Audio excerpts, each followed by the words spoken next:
Hello, and thank you so much for tuning in. You're tuned in to the Dr. Sheila Show, and I am your host, Dr. Sheila D. Williams. Thank you so much for being here. Today we're going to talk about the revision of life, and I'm so glad to have my guest with me here today, Miss MC Walker. Welcome to the show. Thank you for having me.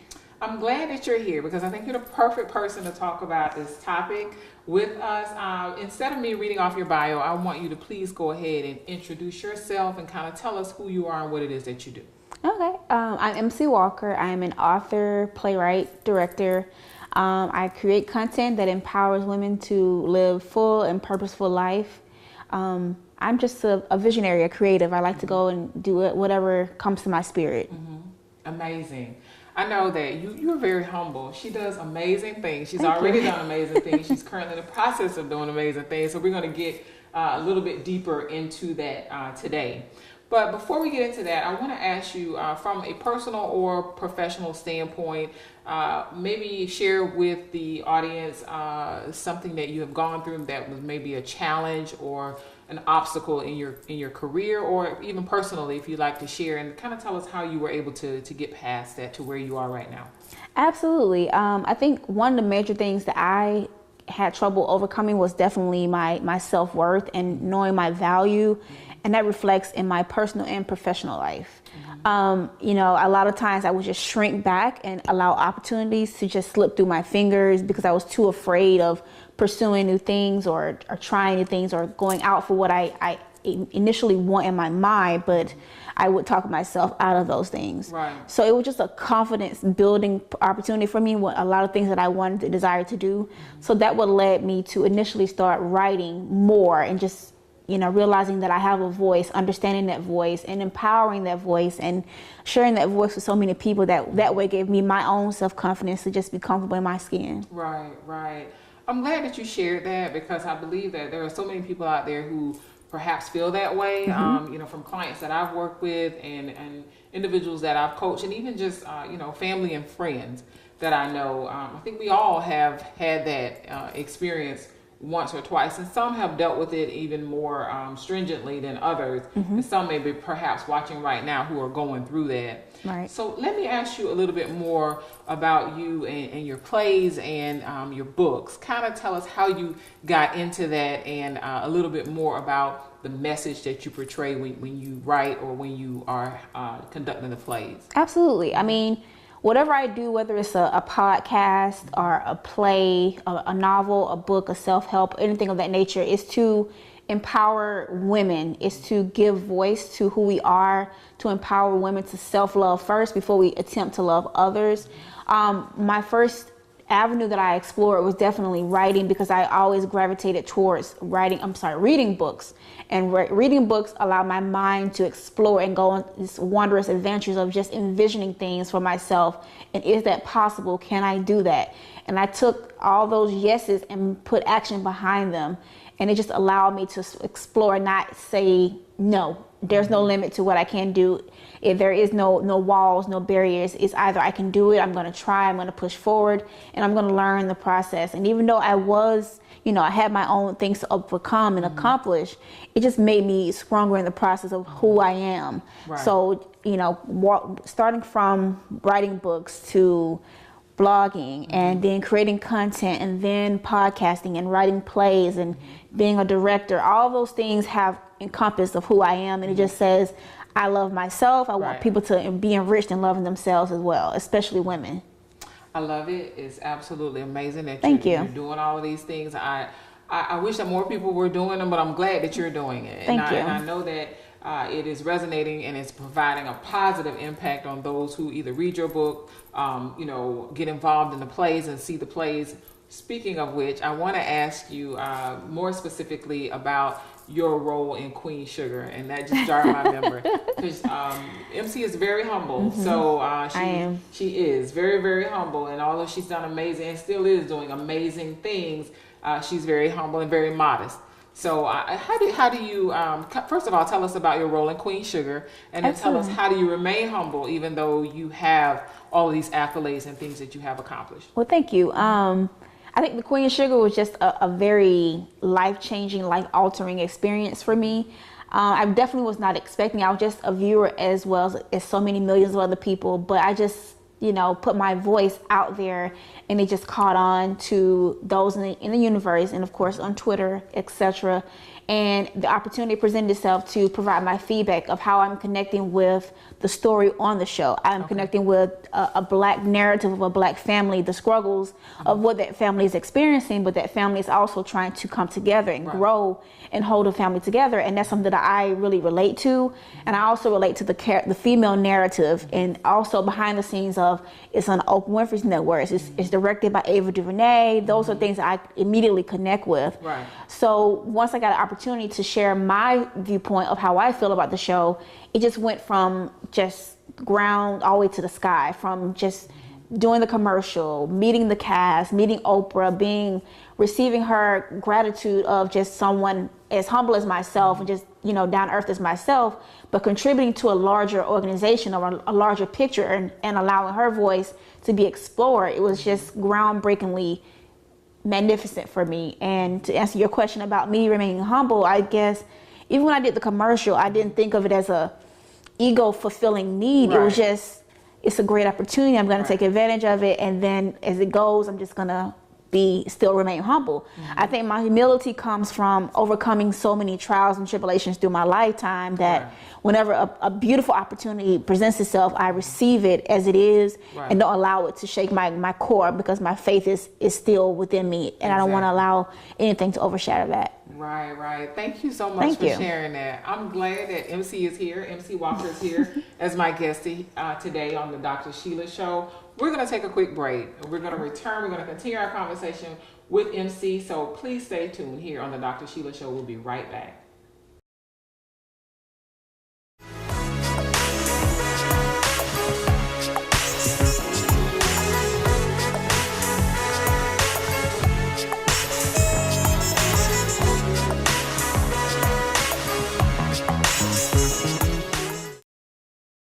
Before the Lights Go Out is a story of Lenny Michelle, a young woman, as a mother, as a wife.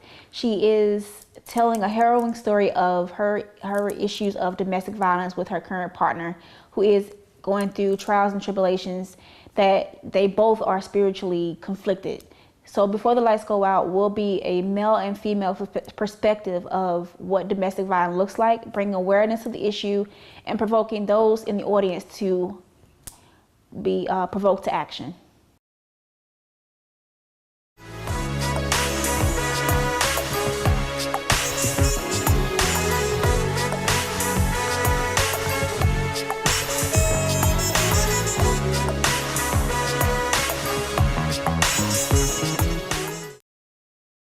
Thank you so much for tuning in. You're tuned into the Dr. Sheila Show, and I'm your host, Dr. Sheila. Before we went to break, we were talking to MC about not only all of the amazing things that she does, but how she is able to remain humble.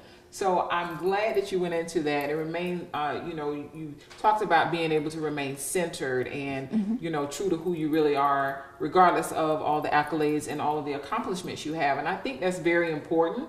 We're not going to negate or minimize any of the things that, we accomplish, but at the same time, and I know for myself as well, to remain Sheila. Even though I'm Dr. Sheila, I still remain true to who I really am. Absolutely. And I think that people can really resonate with that because they see the genuineness in who you really are. So thank you so much for remaining MC and remaining humble. Thank you. Yes.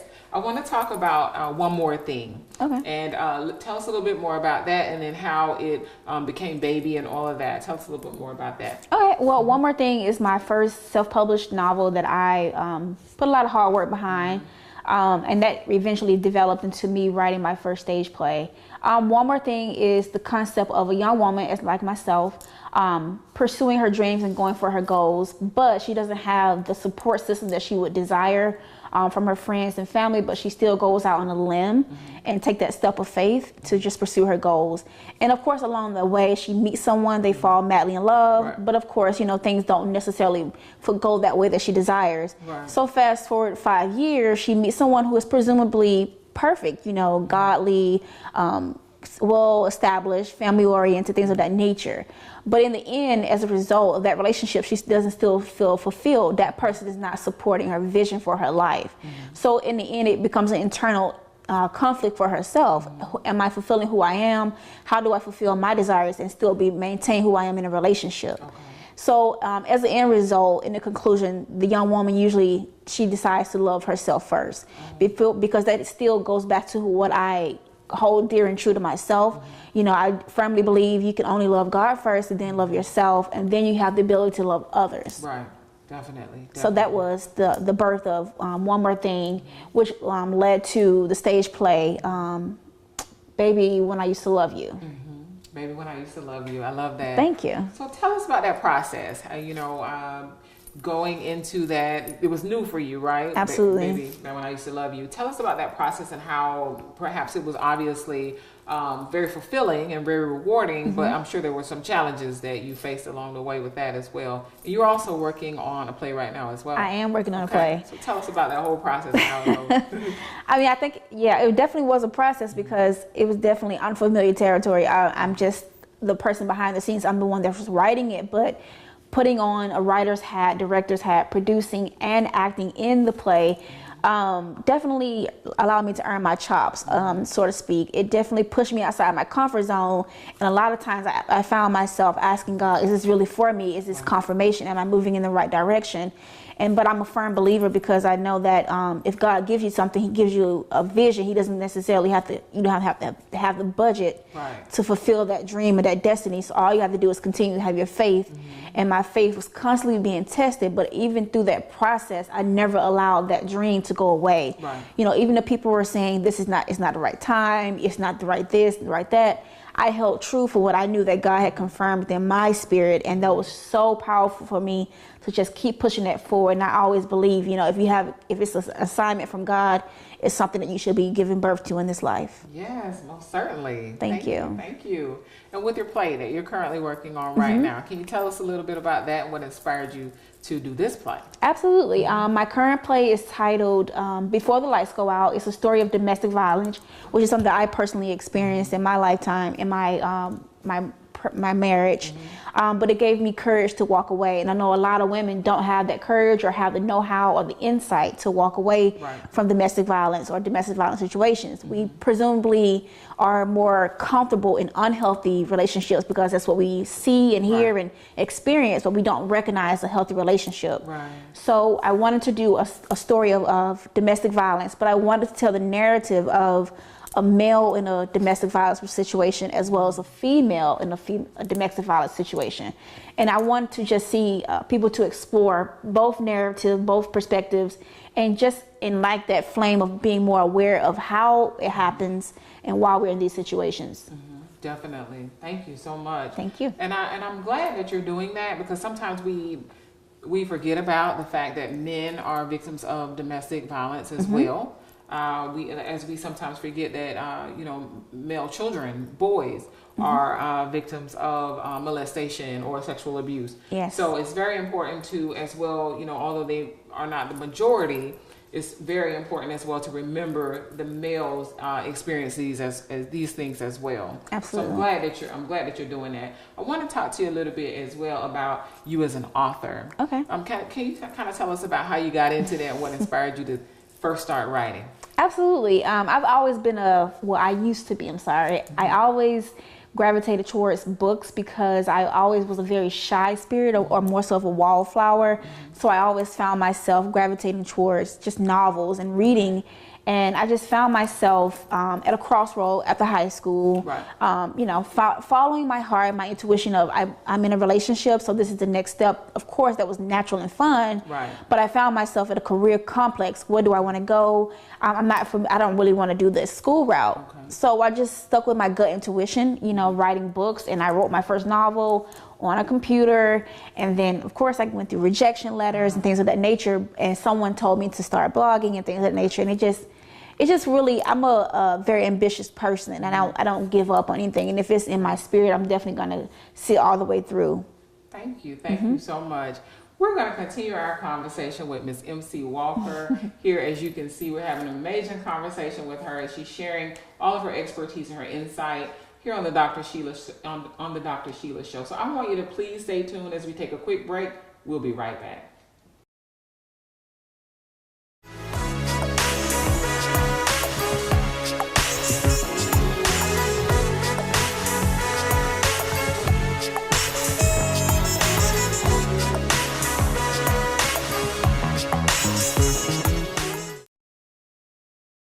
Before the Lights Go Out is a story of Lenny Michelle, a young woman, as a mother, as a wife.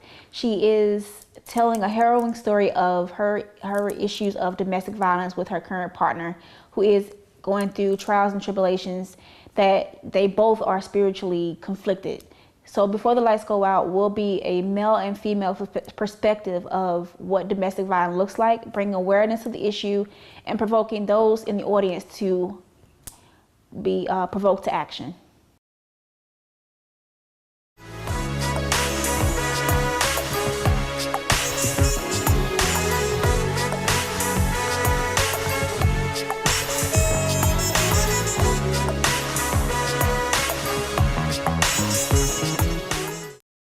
Hello and welcome back. You're tuning to the Dr. Sheila Show, and I am your host, Dr. Sheila. And we are continuing our conversation with my guest today, Miss MC Walker. And before we went to break, we're kind of talking a little bit about the fact that she is an author and she loves to read, obviously. But I want to know, what do you like to read? What genre do you like to read, and what inspires you when you're reading it to make you want to say, okay, perhaps write something down? Because I know for me, when I read certain things, or even when I'm watching TV or I hear certain music, it inspires me to write. So tell us what inspires you, and what genre do you like most? I mean, I'm pretty much the same, but I really prefer nonfiction now, because I have a more of an entrepreneurial mindset nowadays. When I used to really love fiction, I really still like fiction as well. Right. But fiction is more so just for pleasure. But nowadays it's more so, how am I pushing myself forward? Right. Am I growing spiritually, mentally, and emotionally? So I really prefer to read Devon Franklin, Iyanla Vanzant. I love a lot of self-help. I love reading from celebs' perspectives. I like Tiffany Haddish and Kevin Hart, because I like to see people who have grown from grassroots to become who they are. And that's pretty much what my story is as well. I want people to be inspired. I want people to know it's possible. At the end of the day, if you have a dream, if you have great faith, anything is possible. There are no limits to what you can do. Okay, wonderful. Kind of tell us a little bit more about the blogging, how long you've been doing that, and if someone were to be interested in following you and reading your blogs, kind of tell us what they'd be in for. What treat would they get from following you? Absolutely. I think I've been blogging since about 2005, which would be about 13 years. When I first began blogging, I was just interviewing or reviewing books for authors that I really admired and respected, which allowed me to grow into that industry of becoming a published author. But now I've transitioned more into what more purposeful, what my message is, and that's definitely to inspire women to live full and fearless and purposeful lives, and definitely pursue entrepreneurship, because I'm a big believer in pursuing your own goals and living a life that is of financial freedom and balance and on your terms, and not just necessarily a traditional 9-to-5. Yes, definitely. Thank you. Thank you so much. And from your plays, I know from your blogging and from your writing, but would you say from your plays, what is it that you ultimately wish for those who come and see your plays to gain from them, specifically with the one that you have right now, but any one that you may be working on in the future as well? If any of my plays have a common theme, it's self-love. I believe in self-love. When you go love yourself, your whole entire world changes.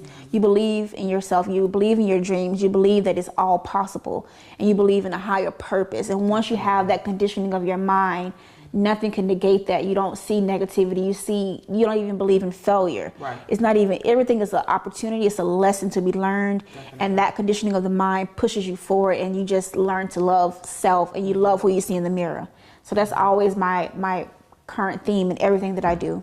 Wonderful, wonderful. So I would presume that you definitely believe in self-affirmations. Absolutely. And, yes, and the power of self-talk and all of that. Thank you so much. Absolutely. Thank you. I'm glad that you have been my guest today, and I know that we can be in store for amazing things to come. Not only the play that will be coming out very soon, but also your blogging as well as future books. We're looking forward to seeing that. Thank you so much, MC Walker, for being my guest today, and thank you all for tuning into the Dr. Sheila Show, where we believe that your thoughts become your reality. Enjoy the rest of your day.